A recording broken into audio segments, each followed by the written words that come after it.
मालती का गरीबी में अपाहिज पति और 2 बच्चों के साथ गुजारा करना बहुत मुश्किल था। गुजारे के लिए वह एक छोटी सी संदूक में महिलाओं के श्रृंगार का सामान सिर पर रखकर गली गली घूमकर बेचती थी। वह आवाजें लगाती थी, बिंदी ले लो, लिपस्टिक, शीशा, कंघी ले लो। आह, बड़ी गर्मी हो रही है। आज तो गर्मी में आवाज मार मार कर हलक सूख गया। कहीं पानी दिखाई दे तो चैन मिले। एक औरत ने आवाज दी, जरा इधर तो आओ, काजल भी है क्या तुम्हारे पास? हाँ दीदी, काजल है हमारे पास। इतना बढ़िया है कि हफ्ता भर भी आंख से ना छूटे। मगर जरा पीने के लिए पानी मिल जाता तो। लाती हूँ, जब तक तुम काजल निकाल कर रखो। वह औरत गिलास में पानी ले आई। मालती प्यासी थी, इसीलिए एक ही सांस में गटक गई। मालती उसे काजल दिखाती हुई बोली, ये लो दीदी, काजल 10 रुपए का है। अरे 10 रुपए का? नहीं नहीं, मैं तो केवल 5 रुपए दूंगी। हाँ दीदी, इतने की तो खरीद भी नहीं है, नुकसान हो जाएगा। बहुत गरीब हूँ, पेट के लिए इतनी गर्मी में धक्के खा रही हूँ। कम से कम इतनी तो शर्म रख कि मैंने तुझे पानी पिलाया है। तुझे तो ऐसे ही दे देना चाहिए था। एक गिलास पानी बाजार में 5 रुपए का मिलता है, समझी? दीदी, अगर मुझे मालूम होता कि आपने मुझे बाजार के भाव में पानी दिया है तो मैं प्यासी रह जाती, मगर पानी नहीं पीती। चल उठ, भाग यहाँ से, एहसान फरामोश कहीं की। मालती वहां से उठकर चल दी। उसने अपनी बेटी लतिका को आवाज दी, लतिका बिटिया, जरा एक गिलास पानी तो दे दे। माँ, आज पानी नहीं है। क्या? आज पानी नहीं आया? आया था माँ, लेकिन आप तो जानती हैं ना कि वहाँ पानी की कितनी मारामारी रहती है। जब तक मेरा नंबर आया तब तक पानी जा चुका था। लगता है आज फिर कुएं से पानी खींचना पड़ेगा। नहीं माँ, मैं कुएं से पानी निकालने गई थी, लेकिन बाल्टी में पानी के साथ मेंढक भी आ गया। हमें गंदा पानी नहीं पीना। मालती बहुत परेशान हो गई कि पानी कहाँ से लाए। अब कुएं से पानी भरने के अलावा कोई रास्ता नहीं था। उन्होंने कुएं से गंदा पानी भरा और कपड़े से छानकर इस्तेमाल किया। अगले दिन मालती ये सोचकर घर से निकली कि आज दूसरी दिशा में निकलती हूँ, न जाने कुछ बिक्री ही हो जाए। तभी अचानक से उसे एक गाड़ी वाले ने टक्कर मार दी। मालती के मुंह से निकला, सत्यानाश जाए तुम्हारा, मेरा सारा सामान खराब हो गया। ये कहकर मालती रोने लगी। माफ करना बहन, मुझसे गलती हो गई। तुम्हें कहीं चोट तो नहीं लगी? शरीर की चोट तो इंसान झेल भी ले भाई साहब, लेकिन किस्मत की मार कैसे झेले। मेरा सारा सामान गिरकर टूट गया। 2 दिन से तो वैसे भी बिक्री नहीं हुई और आज तो जरिया ही खत्म हो गया। ओहो, अब रोना बंद करो तुम। देखो, मुझसे तुम्हारा नुकसान हुआ है तो इसकी भरपाई भी मैं ही करूंगा। क्या तुम मेरे यहाँ काम कर सकती हो? कैसा काम? देखो, मेरी जवान बेटी है, उसकी माँ को मरे हुए 10 साल बीत गए। मैंने बेटी को जरूरत से ज्यादा लाड प्यार दिया है, जिसकी वजह से वो बिगड़ गई है। बस घर के छोटे मोटे काम करते हुए बेटी को सुधारने की कोशिश करना है। 15,000 रुपए महीने दूंगा। ये सुनकर तो मालती की आंखें चमक उठी और उसने काम करने के लिए हाँ कर दी। परितोष ने कहा, चलो मैं तुम्हें घर दिखा देता हूँ, कल से आ जाना। मालती अगले दिन से परितोष के यहाँ काम पर जाने लगी। उसकी बेटी सारा निहायती बदतमीज किस्म की लड़की थी। सारा बोली, ए सुनो, मैं नहाने जा रही हूँ, मेरा कोई सामान टच मत करना, और जब तक मैं नहा कर आऊं मेरा नाश्ता रेडी रखो। मालती ने नाश्ता बनाकर डाइनिंग टेबल पर लगा दिया, लेकिन सारा 1.5 घंटे बाद भी बाथरूम से नहीं निकली। मालती ने देखा पानी बाथरूम से बाहर आ रहा है। वह यह देखकर डर गई। उसने आवाज देते हुए पूछा, सारा, सारा दरवाजा खोलो, तुम ठीक तो हो ना? सारा गुस्से में बाहर निकली और बोली, इडियट लेडी, सारा मूड खराब कर दिया। कितने मजे से नहा रही थी, मगर आइंदा ऐसा किया तो नौकरी से निकाल दूंगी। लेकिन सारा, वो इतना पानी बह रहा था तो मैं इसलिए माय फुट, पानी बाहर आया तो क्या, तुम्हें बिल भरना है क्या? हाँ, तुम इतना पानी नहाने में बर्बाद करोगी तो कैसे चलेगा? हम लोग तो पानी की एक बूंद पीने को तरसते हैं। सारा हंसते हुए बोली, अंदर बेदिंग टब में पानी भरा है, जाओ पी लो। 1 महीना गुजर गया। एक दिन शाम को घर चलने से पहले मालती ने सोचा कि घर तो पानी मिलता ही नहीं, क्यों ना आज थोड़ा पानी यहीं से ले चलूं। घर तो पानी मिलता ही नहीं, क्यों ना आज थोड़ा पानी यहीं से ले चलूं। अरे हाँ, आज तेल की डिब्बी खाली हुई थी, उसी को साफ करके भर लेती हूँ। हाँ। मालती पीने का पानी डिब्बी में भरने लगी। ये क्या कर रही हो? दरअसल हमारे यहाँ पानी की किल्लत है, इसीलिए थोड़ा पानी घर ले जा रही हूँ। सारा डिब्बी में ठोकर मारते हुए बोली, हाँ, तुम जैसे लोग गटर का पानी पीते हैं, आरओ का नहीं। और आज के बाद ये गलती दोबारा मत करना, क्योंकि इस पानी का बिल जाता है, साथ में बिजली का भी, समझी? मालती बिना पानी लिए वहां से आ गई। अगले दिन मालती फिर से काम पर पहुंची। उसने सोचा, अरे ये सारा कहाँ चली गई? रसोई का नल भी खुला है और बाथरूम का भी। इन अमीर लोगों को भी पानी की अहमियत जरा भी नहीं पता, बस बर्बाद करने से मतलब। पता नहीं सारा कब पीछे आकर खड़ी हो गई। वह बोली, अच्छा, मुझे अहमियत नहीं पता? जितना तुम्हारा घर है ना, उससे भी बड़ा मेरा बाथरूम का टब है। नौकरानी हो, ज्यादा हदें पार मत करो। मैं नीचे स्विमिंग पूल में जा रही हूँ, थोड़ी देर में वहीं चाय ले आना। जब मालती चाय लेकर नीचे पूल के पास पहुंची तो देखा कि सारा पूल के पास बेहोश पड़ी है और उसके सिर से खून बह रहा है। मालती घबराकर सोचने लगी, अरे हे भगवान, अब क्या करूं? लगता है इसका पैर फिसल गया, जिसकी वजह से सिर में चोट लगी और ये बेहोश हो गई। खून भी काफी बह गया है। भाई साहब भी बाहर गए हैं, कल तक लौटेंगे। अगर कुछ ऊंच नीच हो गई तो नहीं, इनके ड्राइवर को बुलाकर जल्दी से इसे अस्पताल ले जाती हूँ। हाँ। मालती ड्राइवर की मदद से सारा को अस्पताल लेकर पहुंची। डॉक्टर ने कहा, मैडम, काफी खून बह चुका है, खून की जरूरत पड़ेगी। मेरा खून ले लो डॉक्टर साहब, मगर लड़की को कुछ नहीं होना चाहिए। 2-3 घंटे बाद सारा को होश आया। खुद को हॉस्पिटल में देख वह चौंक गई। मालती को अपने पास देखकर उसने पूछा, अरे तुम, मुझे यहाँ कौन लाया? तभी एक नर्स आकर बोली, तुम्हारी माँ बहुत अच्छी है। अगर ये तुम्हें समय पर हॉस्पिटल नहीं लाती और अपना खून नहीं देती तो शायद तुम्हारा बचना मुश्किल था। आप अब पेमेंट जमा करा दीजिए। नर्स की बात सुनकर सारा की आंखों में आंसू आ गए। उसने कहा, सिस्टर, पेमेंट मैं कर दूंगी, लेकिन ये मेरी माँ नहीं है, लेकिन मेरी माँ से बढ़कर है। माँ, मैंने तुम्हें बहुत भला बुरा कहा, तुम्हारा मजाक उड़ाया, यहाँ तक कि तुम्हें पानी भी नहीं लेने दिया, और तुमने मुझे अपना खून दे दिया। सारा, तुमने मुझे माँ कहा, मेरे सारे गिले दूर हो गए। लेकिन एक बात बताती हूँ बेटा, गरीबों के लिए पानी की कीमत खून से भी बढ़कर होती है। आज के बाद मैं कभी किसी को पानी के लिए मना नहीं करूंगी।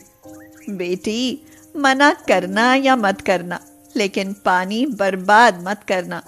उसकी कीमत समझना, क्योंकि कहीं तो लोग स्विमिंग पूल के मजे लेते हैं और कहीं पानी की बूंद बूंद के लिए भी तरसते हैं। आज से तुम ही मेरी माँ हो, अब जैसा तुम कहोगी मैं वैसा ही करूंगी। परितोष वापस लौटा तो उसे सारी घटना का पता चला। वह बोला, बहन, तुमने उसे बचाया, यह एहसान मैं कभी नहीं भूल सकता। और इसमें इतना बदलाव, ये सब तुम्हारी मेहनत का नतीजा है। मैं भी तुम्हारे लिए कुछ करना चाहता हूँ। पापा, इनके यहाँ नल लगवा दीजिए ताकि इन्हें कभी पानी की किल्लत ना हो। हाँ, तुम्हारे एहसान के बदले इतना तो मैं कर ही सकता हूँ। आज से तुम्हारे पति के इलाज का सारा खर्च मैं ही उठाऊंगा। परितोष ने मालती के घर नल लगा दिया। मालती बहुत खुश थी। अब मालती के यहाँ से सब पानी भरते थे। पानी हमारी अनमोल धरोहर है, इसको बर्बाद नहीं बल्कि इसका संरक्षण करना चाहिए। राजू एक कुम्हार था। उसकी एक पूजा नाम की बेटी थी। पड़ोस में ही रमेश का परिवार रहता था। वो लोग बहुत ही रईस थे। उनकी बेटी अपेक्षा, जिसके पास बहुत सारे बैटरी वाले खिलौने थे, अक्सर वह बाहर खेलते हुए पूजा से मिल जाती। ए लड़की, तेरा क्या नाम है? मेरा नाम पूजा है। क्या तुम मेरे साथ मेरे खिलौनों से खेलोगी? तुम लोग इतने अमीर हो, क्या तुम मुझे अपने खिलौनों से खिलाओगी? हाँ, खिलाऊंगी, मगर तुम तोड़ मत देना। तुमने इतने महंगे खिलौने देखे भी नहीं होंगे। ठीक है, मैं दूर से ही खेल लूंगी। वो दोनों देर तक खेलती रहीं और अचानक एकदम से पूजा के हाथ से अपेक्षा का खिलौना नीचे गिर गया और टूट गया। अपेक्षा गुस्से में बोली, बदतमीज लड़की, तूने मेरा खिलौना तोड़ दिया। तुझे इसकी कीमत पता भी है? मैंने जानबूझकर नहीं तोड़ा, गलती से हाथ लग गया। अपेक्षा अपने सारे खिलौने उठाकर अपने घर चली गई। पूजा ने अपने घर जाकर अपनी माँ सीमा से कहा, माँ, आज मुझसे अपेक्षा का खिलौना टूट गया। अब वो कभी मेरे साथ नहीं खेलेगी। सीमा ने कहा, बेटा वो अमीर लोग हैं, तुझे किसने कहा उनके साथ खेलने के लिए? माँ, हम गरीब क्यों हैं? बेटा, हमारे पास पैसे नहीं हैं, इसलिए गरीब हैं। माँ, मुझे भी अपेक्षा के जैसे खिलौने चाहिए। पूजा, तेरे बाबा चाक पर बहुत सुंदर खिलौने बना देंगे। उसने ऐसे खिलौने कभी देखे भी नहीं होंगे। हाँ माँ, मुझे मिट्टी के खिलौने नहीं, अपेक्षा जैसे बैटरी वाले खिलौने चाहिए। सीमा बेटी की बात सुनकर दुखी हुई। उसने राजू से कहा, सुनो, पूजा को बैटरी वाला खिलौना चाहिए। लेकिन बैटरी वाले खिलौने तो बहुत महंगे होते हैं ना। बचपन सिर्फ एक बार आता है, यही उम्र है उसकी खिलौनों से खेलने की। उसके बाद तो चूल्हे चक्की ही संभालने हैं। अरे मैं जानता हूं भाग्यवान, मगर मेरी मजबूरी भी को तो समझो। हम साधारण से लोग हैं, बच्चों को बड़े सपने नहीं दिखाना चाहिए। खुद को तो समझा लूं, मगर बच्ची को कैसे समझाऊं? उसका एक खिलौने के लिए तरसना मुझसे नहीं देखा जाता। ये उम्र दोबारा लौट कर नहीं आएगी। राजू सीमा की बातें सुनकर सोच में पड़ गया। वह सोचने लगा कि पूजा को कैसे खुश किया जाए। अगले दिन राजू ने मिट्टी की गुड़िया, ढोल नगाड़े वाले और बहुत सारे छोटे छोटे बर्तन बनाए और उनमें रंग भर दिए। जब पूजा ने वो खिलौने देखे तो वह बहुत खुश हुई। उसने राजू से कहा, बाबा, ये तो दुनिया के सबसे खूबसूरत खिलौने हैं। ऐसे खिलौने किसी के पास नहीं होंगे। इनमें दुल्हन भी है और ढोल वाले भी। देखना, मैं बहुत धूमधाम से अपनी गुड़िया की शादी करूंगी और इन बर्तनों में खाना बनाऊंगी। पूजा के चेहरे पर खुशी देखकर सीमा और राजू भी बहुत खुश हुए। पूजा सारे खिलौने लेकर बाहर खेलने चली गई। उसे देखकर आसपास के सभी बच्चे उसके पास खेलने के लिए आ गए। बच्चों की भीड़ देखकर अपेक्षा भी आ गई। वह बोली, पूजा, तुम्हारे खिलौने तो बहुत सुंदर हैं। क्या मैं तुम्हारे खिलौनों से खेल सकती हूँ? अपेक्षा, हम गरीब बेशक हैं, लेकिन हमारा दिल बहुत बड़ा है। आओ खेलो, हम सब खेलते हैं। खेलते हुए काफी समय हो गया था। अपेक्षा ने पूजा से पूछा, क्या मैं तुम्हारे खिलौने आज अपने घर ले जा सकती हूँ? ले जाओ अपेक्षा, अगर तुम कहो तो मैं अपने बाबा से कहकर तुम्हारे लिए और खिलौने बनवा दूं। तुम भी मेरे साथ मेरे घर चलो, मैं अपनी मम्मी से पूछकर बता दूंगी। पूजा अपेक्षा के साथ उसके घर चली गई। मम्मी, देखो तो जरा कितने सुंदर खिलौने हैं, पूजा के बाबा ने बनाए हैं। क्या ऐसे खिलौने मैं उनसे अपने लिए भी बनवा लूं? अपेक्षा की मम्मी रीना ने कहा, कहीं तू पागल तो नहीं हो गई? ये मिट्टी के खिलौने हैं, तू क्या इनसे खेलेगी? तेरे पास वीडियो गेम, रोबोट, एयरप्लेन, न जाने और कितने खिलौने हैं। तू ये मिट्टी की गुड़िया से खेलेगी? तेरे पास बैटरी वाली गुड़िया है ना? ये झोपड़पट्टी वाले लोगों की बस्ती में जाना छोड़ दे, वरना तू भी इनके जैसी ही हो जाएगी। फेंक इसे, टूट गया तो सारा घर गंदा हो जाएगा। इनकी औकात नहीं है तेरे साथ खेलने की। रीना ने सारे खिलौने पूजा के हाथ में थमा दिए और पूजा से कहा, जा लड़की, दोस्ती अपने बराबरी वालों से करते हैं। जा झोपड़पट्टी वाले बच्चों के साथ खेल और ये कूड़ा यहाँ नहीं दिखाई देना चाहिए। पूजा ने अपने खिलौने लिए और रोती हुई अपने घर आ गई। उसने आकर अपने सारे खिलौने फेंक दिए। सीमा समझ गई कि जरूर कुछ बात हुई है। उसने पूजा से पूछा, अब क्या हुआ? ये खिलौने क्यों फेंक दिए? पूजा बोली, माँ, हम झोपड़पट्टी वालों के साथ खेलने से क्या अमीर लोग गरीब हो जाते हैं? मिट्टी के खिलौने सिर्फ हम लोगों के खेलने के लिए बने हैं। क्या खिलौनों से औकात देखकर खेला जाता है? मैं नहीं खेलूंगी, अब कभी नहीं खेलूंगी मिट्टी के खिलौनों से। सीमा ने उसे चुप किया और अंदर लेकर गई। देखो, ये क्या है? माँ, ये तो किताबें हैं। तुम कौन सी कक्षा में हो? माँ, 5वीं में। और वह अपेक्षा? वो भी 5वीं में है। तुम दोनों की किताबें भी एक जैसी होंगी, लेकिन जो ज्यादा पढ़ेगा वह ज्यादा ज्ञानी होगा। खिलौने एक जैसे नहीं तो क्या हुआ? अगर तुम उससे अच्छा पढ़ी तो तुम एक दिन बहुत बड़ी अफसर बनोगी।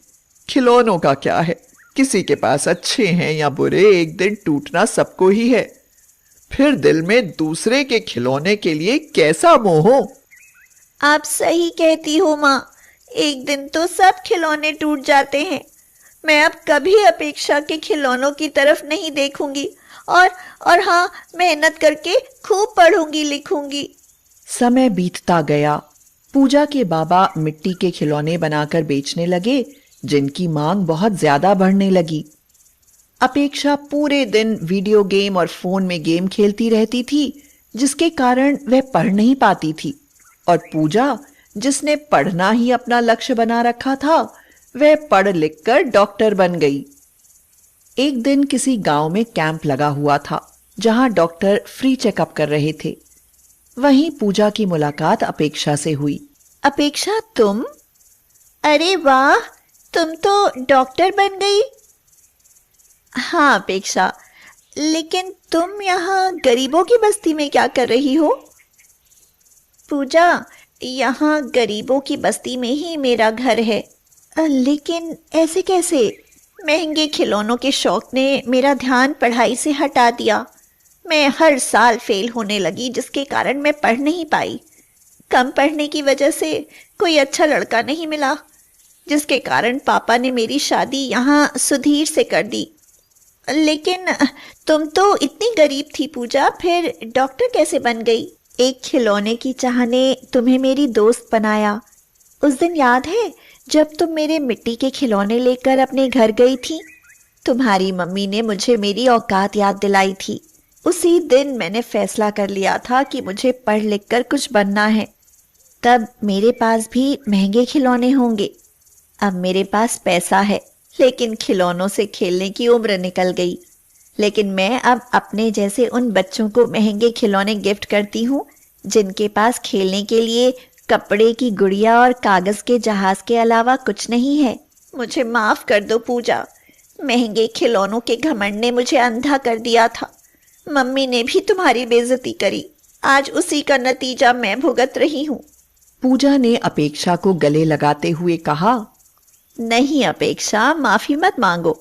तुम्हारे घमंड और उस बेइज्जती ने आज मुझे डॉक्टर बना दिया है। मुझे तुमसे कोई शिकायत नहीं। तुम बहुत अच्छी हो पूजा। पूजा ने अपनी गाड़ी से बैटरी वाली गुड़िया निकालकर अपेक्षा को दी और कहा, ये लो अपेक्षा, अपनी बेटी को दे देना और उसे इन खिलौनों को पाने के लिए मेरे संघर्ष की कहानी सुनाना। हाँ पूजा, जरूर सुनाऊंगी। और ये कहकर वह गुड़िया लेकर अपने घर चली गई।